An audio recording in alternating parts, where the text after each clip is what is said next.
without further ado, today I will be going through how we can use the various open source communities and projects to build a private cloud and offer a valid alternative to private clouds, right? And I'm not saying that you will be or you need to get out of the public clouds to get on top of your private cloud. What I'm trying to say here is from time to time, your workloads can't be put in public clouds.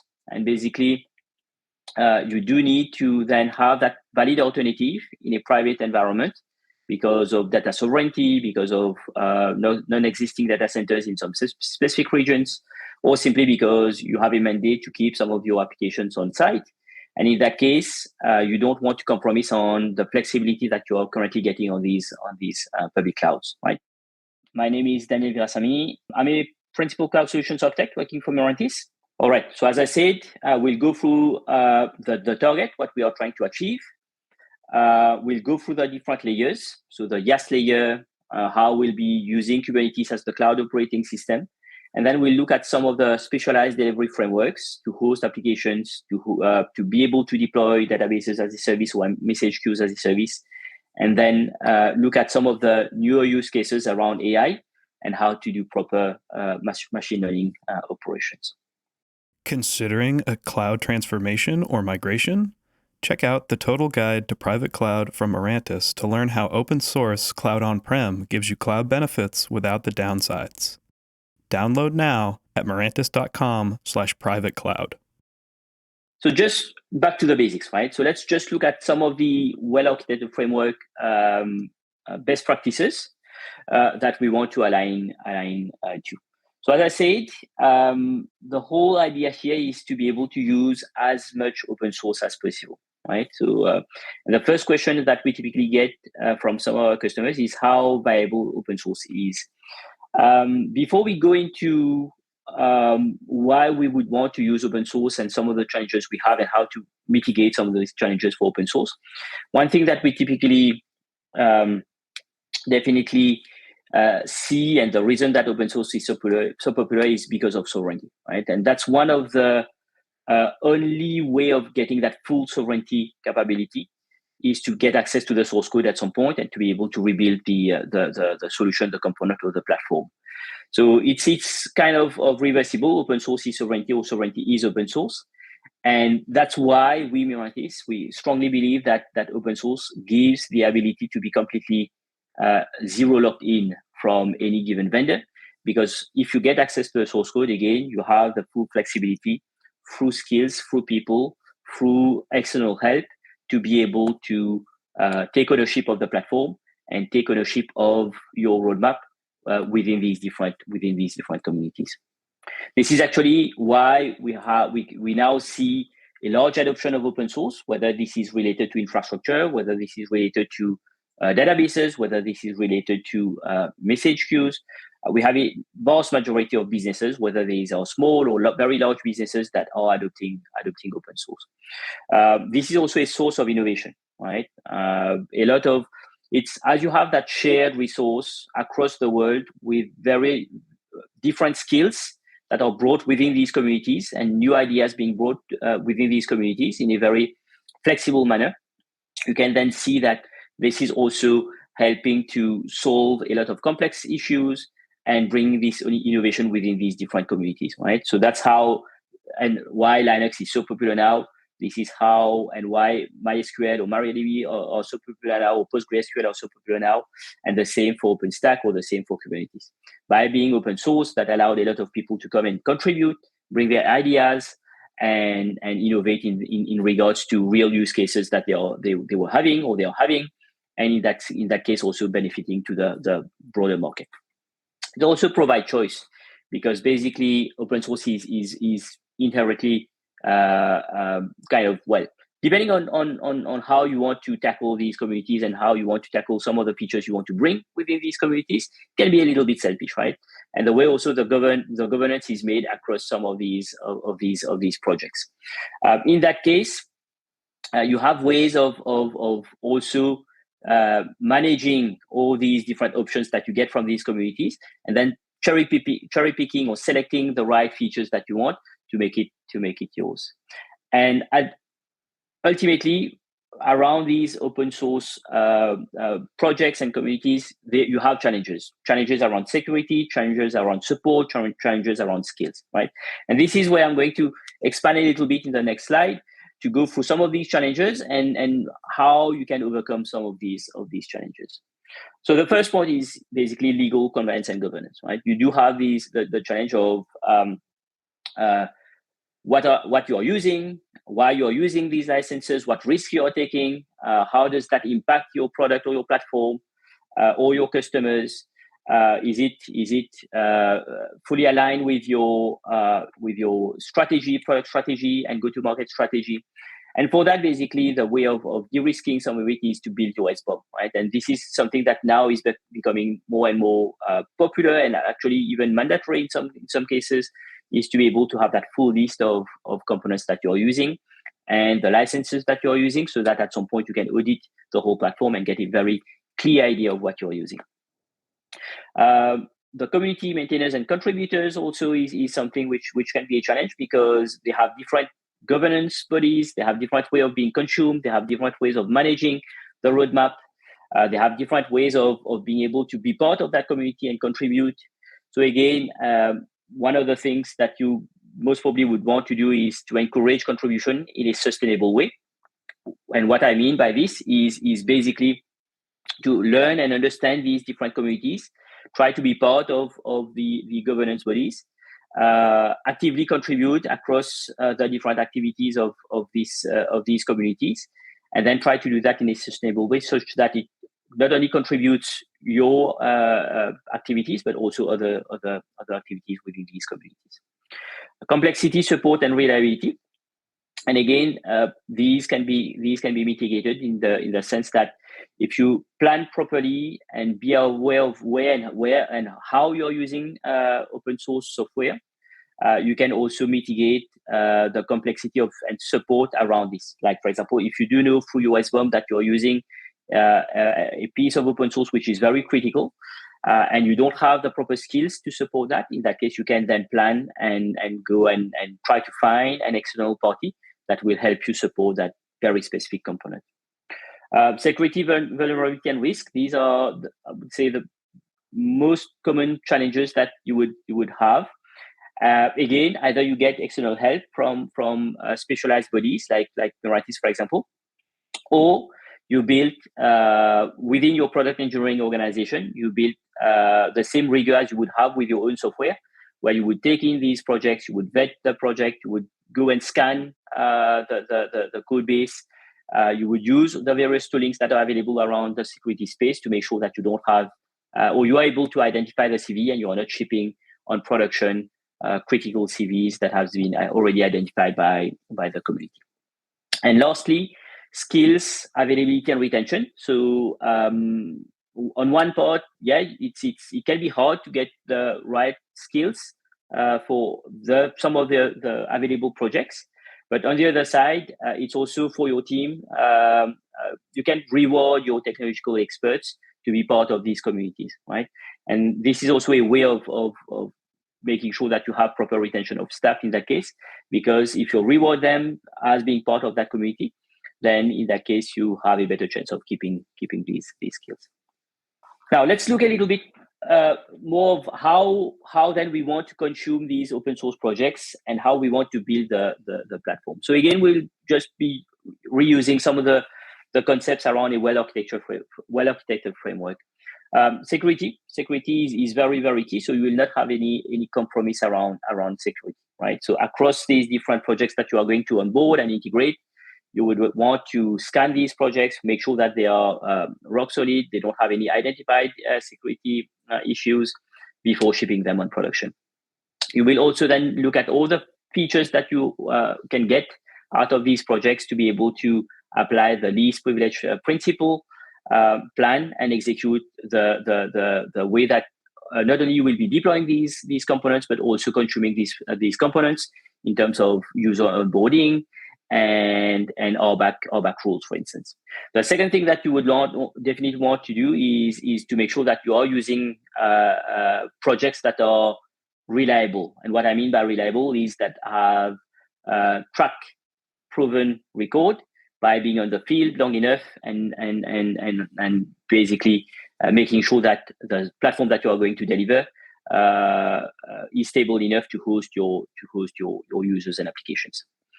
So you will want to then rely on some of the available reference architectures and validated bill of material. You can design specific ways of deploying these environments, but also, this is one of the recommendations we typically do, and I typically provide to my customers, is to select very specifically the features that you want to enable. Right? You may get into a situation where you have, like, for example, OpenStack, you have a lot of components that are available, but you don't need all these components. So I would typically recommend then not to activate or enable these components. Do not use them, and basically just use the features that you would need. This basically means that in that case, you don't need to test all these different features that you don't need. Right? You are only testing the features that you are using.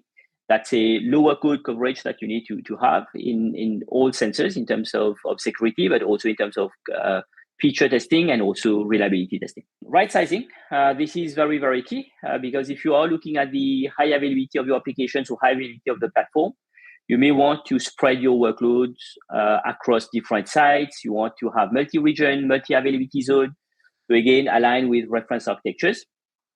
So define properly the failure domains and define how you want to replicate data across the different regions or availability zones. Automation and observability is also very, very important because that's part of the operational excellence pillar.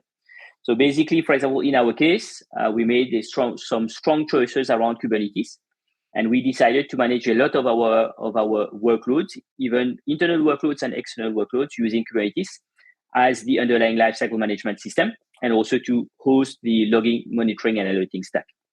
So, for example, our OpenStack solution runs on Kubernetes, and basically we are managing all the lifecycle management. We are doing all the lifecycle management of the OpenStack components using Kubernetes operators. And finally, on that, if we are looking at the onion model, we have the disaster recovery phase for data resiliency.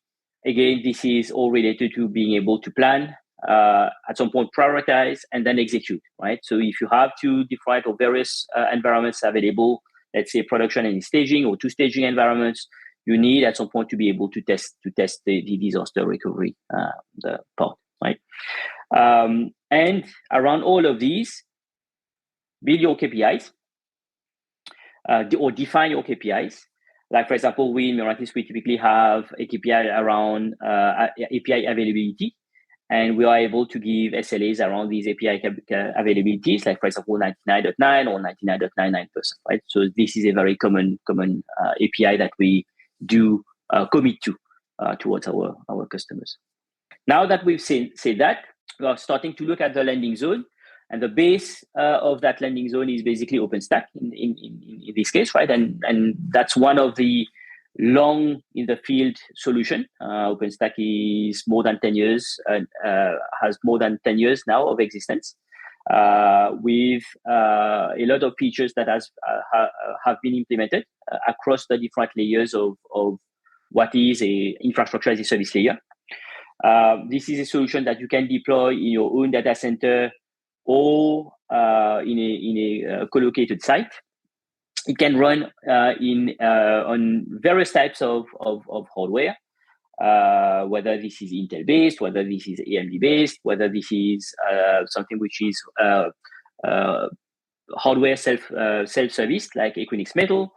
It complies with various vendors like Dell, HP, Lenovo, Supermicro, and you can also leverage new use cases with AI/ML running NVIDIA GPUs, for example. Right, so it can run on these any of these off the shelf servers. But as we are talking about an experience which is closer to public clouds, we are looking at having self-service and API-driven experience, right? So that's where OpenStack is very, very powerful, because OpenStack has always been built around being able to be self-serviced. Multi-tenancy, you have very hard multi-tenancy concepts within OpenStack. You expose a tenancy towards a user. You align the RBAC policies to that for that user within that tenant, and that tenant will have some level of privileges to deploy its own virtual machines, its own private networks, its own volumes, and any other objects that is required to run the workload, like load balancers, like DNS entries, like file system servers, etc., right? Or object buckets, for example. OpenStack, as being open sourced, also allows you to have or to do a lot of customization around how you want to deploy and manage OpenStack, right? And this is also very, very important, because if you want to provide a GPU as a service offering, for example, you can do that with OpenStack. And if you are not satisfied by the way that the community has built that offering or that feature, you can always take that code, fork that code, and modify it. If you have the skills and the appetence to do that, you can always do that, right? That's the magic of open source. At the end of the day, you have, again, that full control of the features that you want to deliver, and that's also why I typically say you have that sovereignty in terms of what you want to address. You can also go as far as to have pay-as-you-go model. So again, very similar to public cloud, move from that CapEx to OpEx model. By leasing hardware with Equinix Metal or HP GreenLake, right? They have that model of you can lease hardware and then pay as you consume, or pay as you go. It's all about how you want to engineer the solution from the lower stack, which is the underlying physical infrastructure. On top of that, where you have OpenStack as being the infrastructure as a service layer, you can engineer things so that you can be in that pay as you go or pay as you grow model, instead of being on a full CapEx model where you invest first and then you start to get the benefit afterwards once you start to consume the platform, right? That would be the base landing zone. And then on top of that, and this is where Kubernetes and all the Kubernetes-related ecosystem comes in. Again, open source, if we look at RabbitMQ, OpenSearch, MinIO, KubeVirt, all that very rich ecosystem that is now coming on top of with Kubernetes is going to be then consumed on top of these virtual machines running in OpenStack. So let's look at how we can then support these new use cases. So AI/ML, for example, right?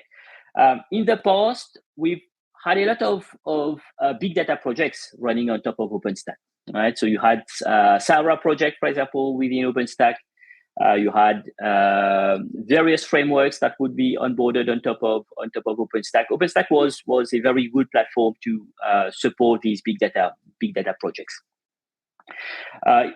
Basically, depends on the storage backend that you are using. The good thing is OpenStack is compatible with a lot of storage backends, because a lot of these vendors have written drivers for OpenStack, like whether these are Cinder drivers for block storage volumes, whether this is Manila for file system storage. So you have vendors like NetApp, you have vendors like Pure Storage, you have vendors like HP that wrote these drivers, and you have that full list of drivers that are available and maintained by these drivers. If we look at the open source part of it, you have Ceph, right? And Ceph is interesting because it's a fully open source converged storage system, where under one single platform you can have block, object, and file system storage, right? And these would then be made available through the OpenStack APIs. Through Cinder project, the S3 compatible project, and Rados Gateway in that case with Ceph, and Manila project for the file system as a service offering, right? Ceph would be running on custom off-the-shelf servers, and then you can optimize the performance by selecting proper SSD or NVMe disks, making sure that the network component is not a bottleneck. CPU and memory are not bottlenecks, and in that case, you can get proper performance with a Ceph cluster and start to address the data use cases that you would have on that private cloud. Now let's look at the compute side, and if we are looking at the ML, most probably you would want to then start to consume the data and create your models. So either you train your model or you start to use that model and infer depending on the AI ML use case that you have. And in that case, again, OpenStack provides quite a few options. Either you want to consume these GPUs using bare metal, physical servers. And in that case, you would use the Ironic project in OpenStack to leverage the bare metal as a service offering. And as you get access to these bare metal servers, then you can consume the whole GPU which is attached to that server. If you want to run or access these GPUs using virtual machines, in that case you have two options. Either you take the whole GPU and assign that to a virtual machine, again using standard Nova scheduling, and that would be using the GPU passthrough mechanism, or you use vGPU capabilities, like for example with NVIDIA 800 or L100 GPUs, where with the proper license, you can have also vGPU support and assign a piece of the GPU to a virtual machine, either in a time sliced mode or in a MIG mode, right? And then lastly, if you're running Kubernetes on top of these virtual machines, again, you can then, the same way as you have assigned the GPU and vGPUs to your containers, using again standard Nova scheduling. But in that case, you would also have Kubernetes, the Kubernetes cluster that would need to have the proper runtime configured to be able to grab that GPU/vGPU resource that has been assigned to the virtual machine, right? And that Kubernetes cluster in that virtual machine, you can do the same in bare metal services, right? So the first case where you have bare metal as a service machine, you can also have Kubernetes running in there, where you have your application, either your training application or your inferring application and inference application, and you would then attach using the proper runtime, attach the pods to the GPU of the vGPU. So this is how that has been integrated within OpenStack. So we leverage again Nova, and that's standard Nova scheduling, where you have on a physical machine, you have the physical GPU, and then if you have the proper license, the vGPUs made available, again, whether these are time sliced or MIG-based vGPUs. You would have within the host the NVIDIA Virtual GPU Manager that will be communicating with the NVIDIA license server. And then based on these servers and the amount of resources that you can then assign to the virtual machines or the physical machines in that case, well, virtual machines in that case with Nova, when you will be spinning up your virtual machine, the virtual machine will be allocated or assigned a given the given proper resource. Again, whether it is physical GPU, the whole physical GPU using GPU passthrough, or a piece of that GPU using time sliced or MIG procedures. So now we've looked at the base layer where we have OpenStack, fully open source. We took care of the storage with Steph, again fully open source, and then we can look at some of the very specialized compute that you would need around AI/ML use cases, and you have NVIDIA GPUs in that case. And you are leveraging these NVIDIA GPUs. Once you have that layer, one thing that you would want to do is, and the one thing that we do, and I do typically for my customers, is I start to add on top of that Kubernetes and Kubernetes as a service offering. Why I want to do that is, for me, I consider Kubernetes as the cloud operating system. That's the one open source platform that will allow you to easily move around your applications across different environments and avoid being locked into a given resource that is available only in one given environment, right?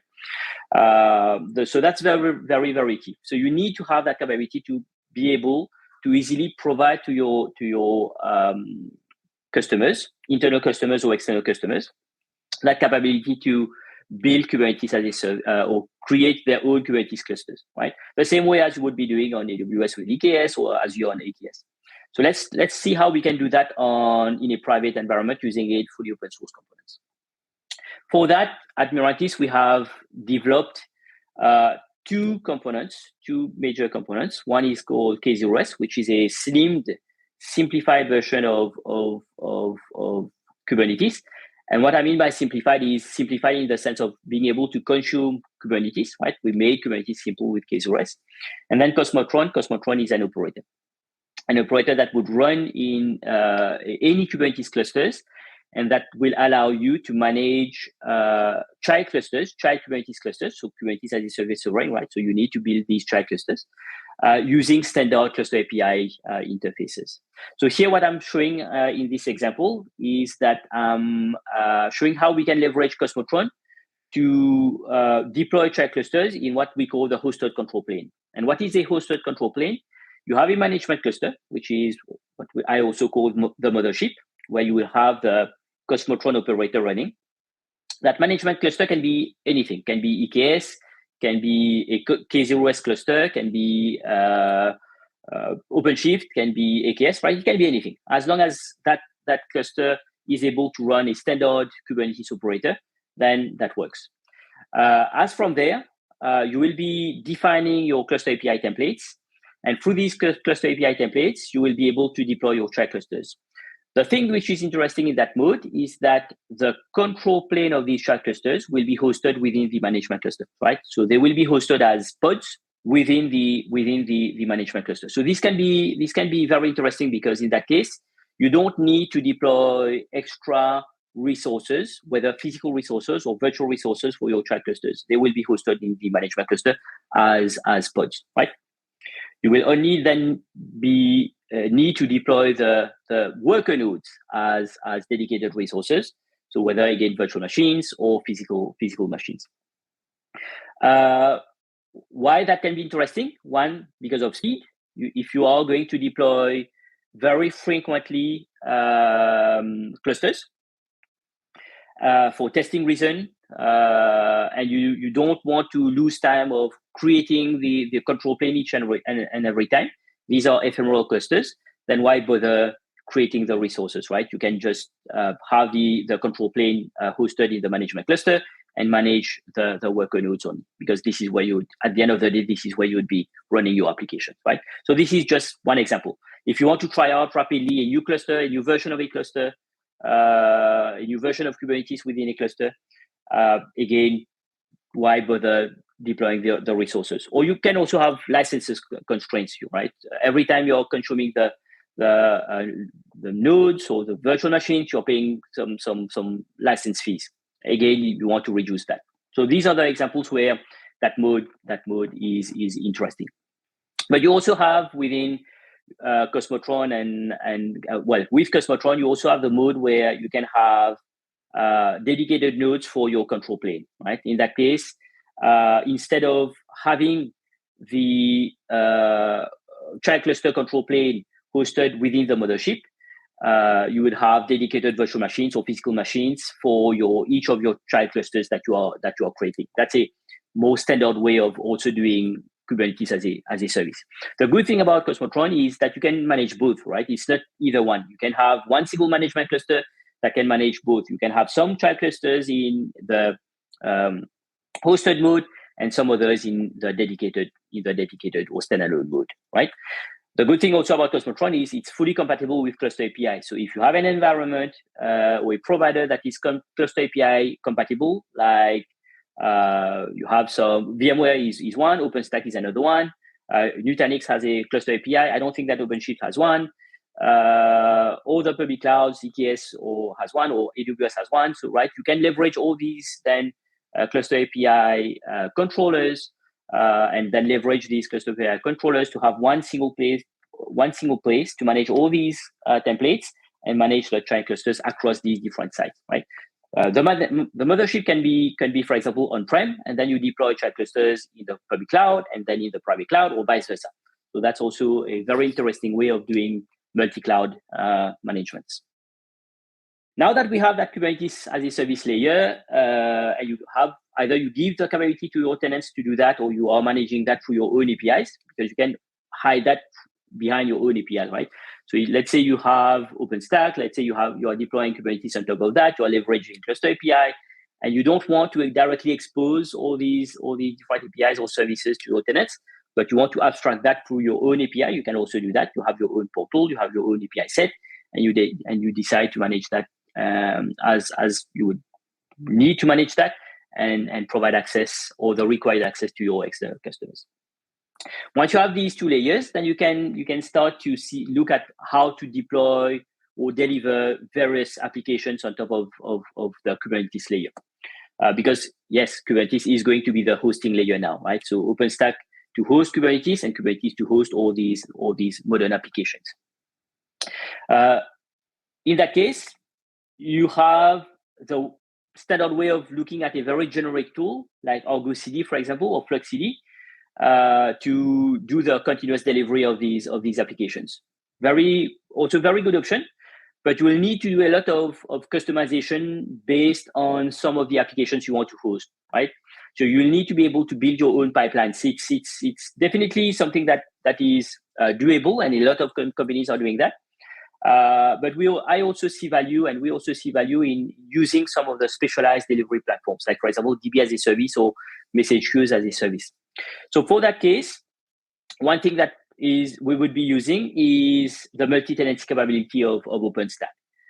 Please remember that OpenStack has a very hard multi-tenancy capability, right? Through RBAC rules, you can completely isolate compute resources, physical machine resources, networking resources, virtual networking resources, volumes, load balancers. So you have all these different components that are completely isolated, and in between tenants, they will not have visibility of what the other tenant is doing, right?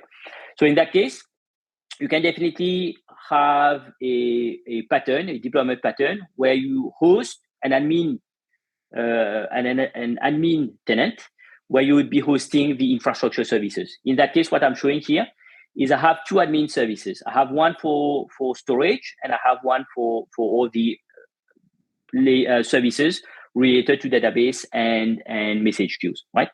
So in the storage tenant, I'm running MinIO for the object storage as an object storage backend, right? So again, as I said, you have that full flexibility of either using object storage directly from OpenStack, using the APIs that are available. But if you don't want to do that and you want to use the object storage using a MinIO backend, for example, on top of Kubernetes, you can also do that. That works perfectly fine.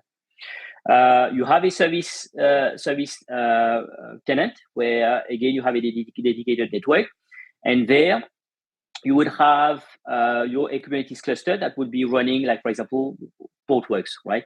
Mirantis is a partner of Portworx, and this is how and where we would be managing all the DB as a service or message queue as a service offering. And as from there, you can run as many Kubernetes clusters as you want, and make sure that these Kubernetes clusters are connected through a virtual router and proper privileges to the storage backend and the service backend, right? You would expose the Portworx services through the right APIs. You would expose the MinIO backend through the right APIs by creating the right tenant within MinIO, by creating the right project within Portworx PDS services. And from there, the users will be able to create their own databases, their own message queues, and push their application data within the MinIO objects that they want to or MinIO buckets that they want to create, right? That's a very simplified view of it. And if you look at that, that's a little bit more complex view of it. It's not that complex actually, because here what I wanted to show is that we are leveraging the standard services of OpenStack. Like for example, you can see that we are using Neutron services, we are using Cinder services, we are using Nova services, Manila services, Octavia services, Dexinate services. So Nova is the compute service of OpenStack. Neutron is the network service of OpenStack. Cinder is the volume service of OpenStack. Manila is the file system service of OpenStack. Octavia is the load balancer service of OpenStack. And Dexinate is the DNS service of OpenStack, right? So we can use all these different components of OpenStack, and then on top of that, have Kubernetes to then include MinIO, to include Portworx data services, to have that message queue as a service and database as a service offering on top of OpenStack.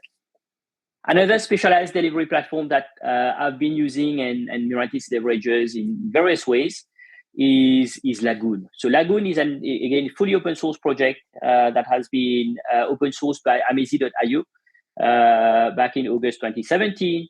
And Lagoon is specialized in the sense that allows users to be in a zero kind of zero code or zero ops, not zero code, but zero ops, allow users to have a zero ops approach. And what I mean by this is Lagoon is connected to, or will be connected to your source code source code repository, sorry, like Git, your Git repository. And you can then manage the different hooks within your Git repository so that Lagoon is able to get the proper notifications from what is happening within these Git repositories, and then make the right decision, right? So if you look at some of the workflow that you can follow, then is a developer will be pushing the code into a Git repository. So that's step one. Lagoon core gets informed of that there is new code that has been pushed, and at that point we'll start the deployment rollout. And what that means is Lagoon will build the pod, right? So we'll create the image, we'll build the pod with all the required artifacts. We'll deploy the pod within a given environment. That given environment can be a staging first and then a production afterwards. So it will start with a staging, and then ultimately by doing some tests and making on some criteria, push that pod on a production environment, and then have that delivered in production, right? So at that point, you can you can ask yourself, well, okay, but what's the difference with Argo CD? The difference with Argo CD would be, in that case, be that Lagoon will take care of creating these clusters also. We'll take care of creating the staging environment. We'll take care of deploying the pods there, testing, and then ultimately move the pod towards a production environment that Lagoon is also creating, right? So that's why I said Lagoon goes towards or has an extra step of not only deploying an application, but also allowing you to do zero ops in terms of creating the clusters, managing the clusters, in terms of best practices around these clusters, in terms of security, in terms of auto-scaling group, etc., right? And that's actually how Amazee.io does or has implemented a lot of automation by using Lagoon. And there are a lot of things around Lagoon, obviously, to make a fully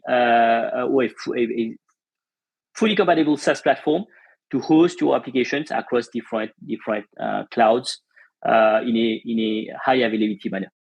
Another platform that can be interesting to look at is for MLOps, right? Again, you can do a lot of the operations around how you want to manage the machine learning models and how you want to distribute them using various frameworks or generic frameworks like Argo CD. But you'll need to write these pipelines. Here, you can look at Kubeflow, right? And Kubeflow is one of the very interesting frameworks which is dedicated to managing or allow you to do not only training, but also the sharing of these models across different environments, right? So if, as a data scientist, for example, if I put myself in the shoes of a data scientist, I know that all the preparation of the data will not be done on that platform. So I have other ways of doing that, getting the data somewhere in a data lake, curate the data, reformat and clean the data, right? So all that data preparation will not be there, but basically all the rest can be there, right? So the way that I want to experiment and train my data, I can do that using the Kubeflow framework, and also the distribution of the model afterwards. I can do that through Kubeflow framework. Very similarly to Lagoon, what Kubeflow provides is the ability for the data scientist not to take care of the underlying environment, right? So the data scientists, they do not need to know how Kubernetes work. They don't need to know how to deploy Kubernetes, where to deploy Kubernetes, how to make sure that the Kubernetes cluster is secured and not exposing data externally in a bad manner. They don't need to do all that, right? So again, very similar to Lagoon, but Lagoon was more oriented towards web frameworks. In that case, Kubeflow is more oriented towards AIML use cases, right? So basically, then deploy kubeflow on top of Kubernetes, and then leverage the power of kubeflow through kubeflow pipelines, through the key-serve capability or feature to serve your model. So you have all these features that then comes out of the box, and you don't need to reinvent the wheel that you would basically do in a generic platform, because they are already there in the specialized tools, right? As a summary, what have we looked at? We've looked at why we want to use open source, right? There are challenges around the open source, but there are ways of mitigating these challenges. But basically, you would want to use open source because you have that capability to be more sovereign, or vice versa, right? Or you can't use the available tools for various reasons. So you do want to be able to use open source. You have more control on your roadmap by using open source. You may have more control on cost by using open source.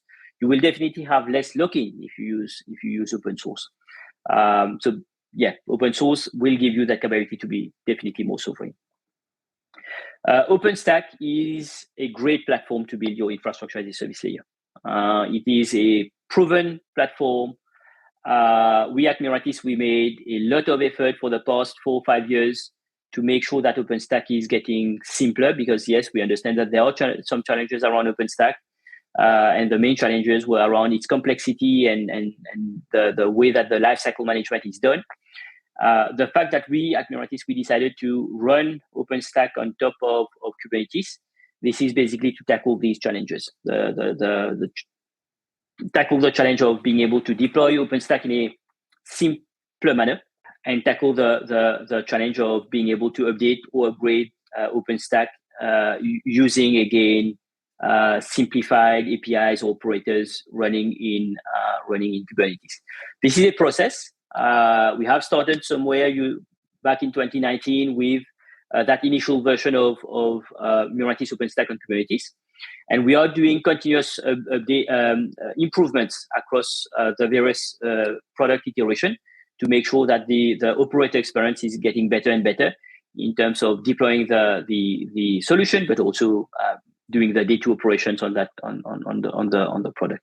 But also, OpenStack is great at what it is made for, right? It is made to provide a multi-tenant environment for your users to manage low-level infrastructure-related services, which are compute-related with VMs, accelerators with GPUs, private networks, volumes, load balancers.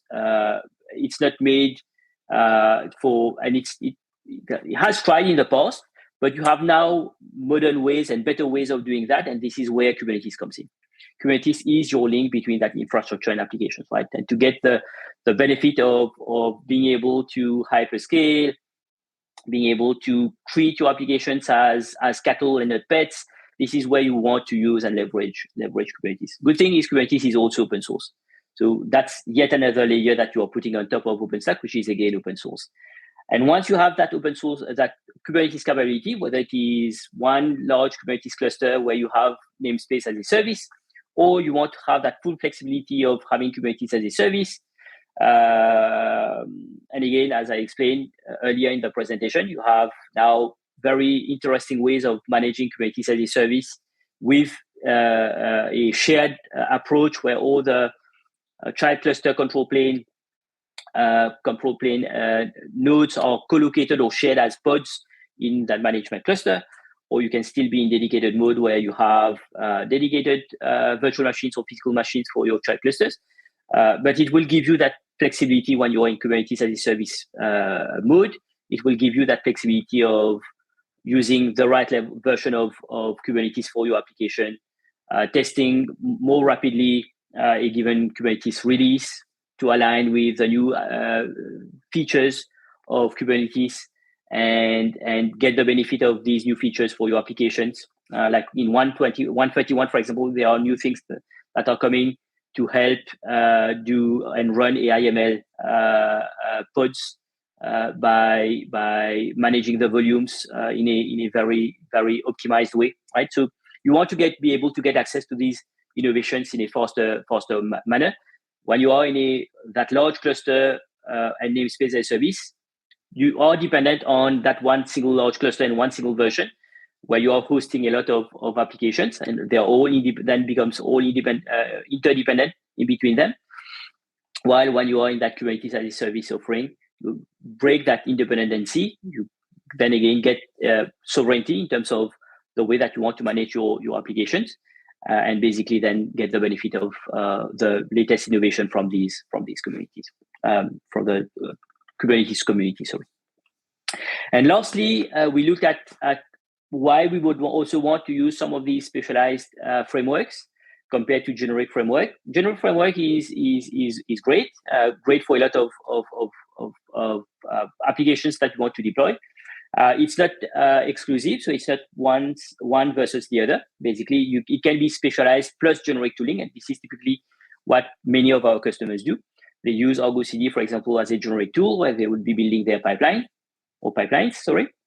And then at the same time, they would be using these specialized frameworks for DB as a service, for MLOps, for web apps that you want to host on top of Kubernetes. So we will have a few more webinars in the coming weeks. On the 8th of October, we will have Roman that will be explaining how to build a bulletproof Kubernetes development environment solely with open source tools. I would definitely recommend to attend this webinar. I've been working with Roman for a long time, and he's doing some great stuff around this specific topic.